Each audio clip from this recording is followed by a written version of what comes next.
Hello, this is a timeless channeled message meant to find you whenever this finds you. So the tarot cards we have for this reading are the Sun, Five of Wands, and Nine of Cups. Wow, okay. Spirit is telling me at this point you're protecting your energy from the world around you. I feel like in your circle or whatever groups you're involved in, or maybe even at work, there seems to be some kind of drama that you're not involved in or not directly involved in. And you're just keeping your peace because, again, it's not your circus, not your monkeys. I think that at this point, there's this lesson of detachment that you've learned and have figured out how to implement regarding this. With the Nine of Cups here, I see this as like emotional fulfillment. Like you're not letting this conflict around you affect you personally. Even if it's people that are in your immediate space, like say it's work, or even if they're people you're close to, like friends, you're knowing not to take their energy as your personal energy, which is like a very healthy and lovely thing. So I'm wondering, okay, we had to figure out why this showed up for you at this time. So we'll ask Spirit, why is the Sun here? We'll get clarifications on these cards.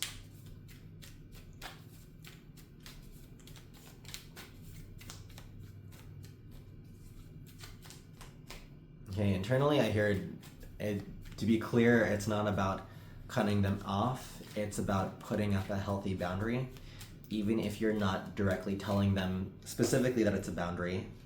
Pardon me, a card flew out. So the first card we have is the Star.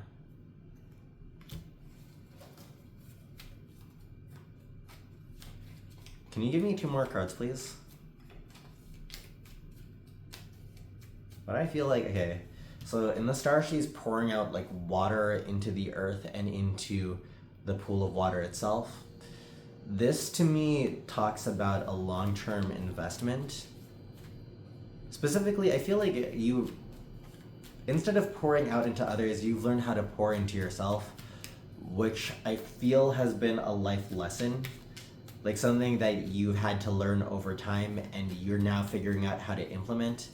And I feel like this is a positive reinforcement for that.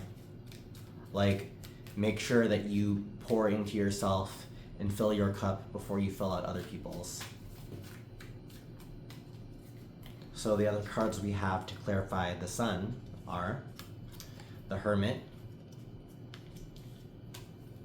and Eight of Swords. Dang. Both of these cards give off like such isolation energy. And I actually mean this in a healthy way too. Oh, cool, dude. The Hermit has the Star in his lantern as well. So I feel like there's a correlation here between these two things. I feel like you're actually so focused on what it is you're working on that you just don't have the time, the energy to deal with all this messiness around you. Again, like, it feels like if you do interact with it, it's from such a healthy, detached place that you actually are not that affected by it.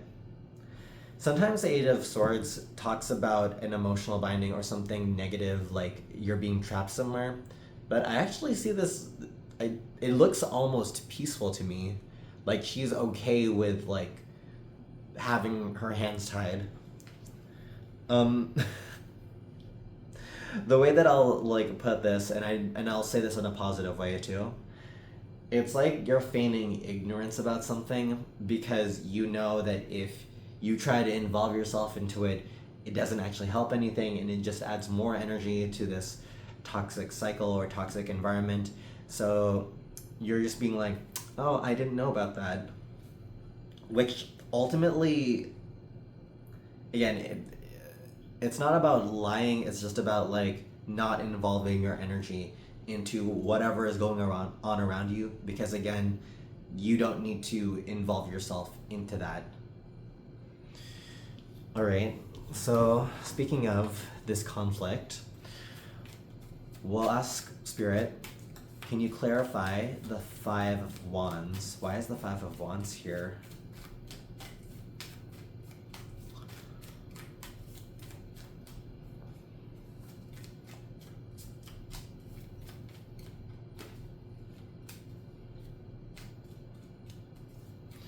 All right. So the cards we have for the Five of Wands are Six of Pentacles, the Hanged Man,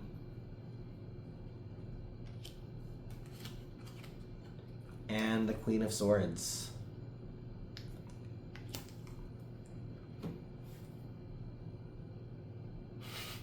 I heard internally, they'll come to me when they're ready.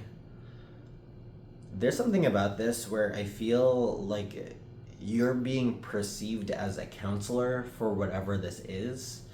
But again, it's not like you have to give your 2 cents immediately. It's more like at some point, this conflict or whatever this is, people are going to ask you for advice, and you're actually in a good position to talk about it.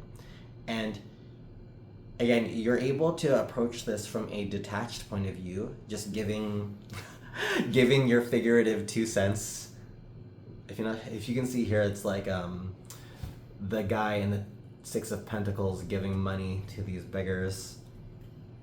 It's like you're giving these people your thoughts, your 2 cents on the situation. And what's great about this is that you're approaching this from an outside perspective on whatever this conflict or situation is, and you're actually qualified to speak up on it, regardless of what this is. Like, if it's like an issue of drama between your friends, it's like you know everyone in that circle or friend group good enough for you to counsel everyone individually without bias and also without judgment. Or let's say if it's a work thing where something is occurring, maybe at some point, whoever is in a leadership position comes to you for counsel or for aid, and you can give honest advice that will help everyone around you. So be ready for that in case you're willing to, I guess, put yourself out there. Okay, wait, let me clarify that. Just be ready in case whatever this drama or situation is boils up to the point where you're now being asked for your opinion. There's something about what you can say and what you can do that genuinely helps other people, and again, from a detached point of view. So we'll get some clarity on that last card. Spirit, can you clarify the Nine of Cups for us? Why is the Nine of Cups here? Sorry, I just saw that the guy on the Nine of Cups is wearing this particular hat, and I see that again, you are this person here with the same hat, just giving the coins out. So again, you're coming from a place of abundance. You're coming from a place of, I feel like, genuine knowing and a place of wholeheartedness. Again, without bias, without judgment, just saying it how you see it. All right, so to clarify the Nine of Cups, we have Wheel of Fortune, Two of Swords, and Ace of Swords.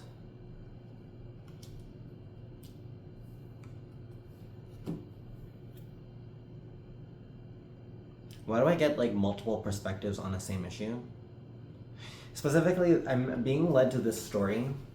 The story goes, there was a man who crossed by a village every day.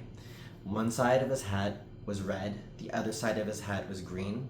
And every morning when he'd walk by the village, the left half of the village, who saw him from one side, assumed that his whole hat was red. and the other side of the village assumed that his whole hat was green. And when both sides of the village came together to talk about this man, they kept arguing over and over again about how the hat has to be one color or the other, and that the other side is just completely wrong. I feel like from this perspective, you see both sides of this, and you see how both sides can technically be correct about this issue, but the truth is it goes much deeper. And I feel like you are actually in a good position to help open minds or open ideas about what this is. By the way that story ends earlier about these two villagers arguing is that eventually they stopped arguing and stopped the man, who then turned around, and then they realized that the hat was technically both colors. I think that there's something, again, about your perspective that allows other people to see things outside of their own mind or outside of their own perspective. The fact that they're coming up to you to talk to you about this, it means that they're open, or they're starting to open up about a new idea, a new perspective. To be clear, they might be coming to you to echo their bias, but it's very important that you come from your own personal perspective without bias, and also from a perspective of keeping your peace. Again, it is not up to you to... Okay, so it's not up to you to solve anyone else's issue aside from your own, but understand that in regards to all of this around you, you may be approached to help counsel regarding this, and you may actually be in a beneficial position to do so. Not just to help the people around you, but somehow I actually also see this helping yourself. And again, you're already in a good position. You don't need to compromise yourself for anyone else. But something about this, or something about helping or laying the truth as you personally see it, helps everyone else around you, including yourself at this time. So I think that's everything I'm seeing for this reading. If this reading resonated with you, please leave me a like and a comment. I'd love to hear about it. And if you're interested in a personal reading from me, please check the description box down below. You can find my personal email there for that. And until next time, take care. Bye-bye.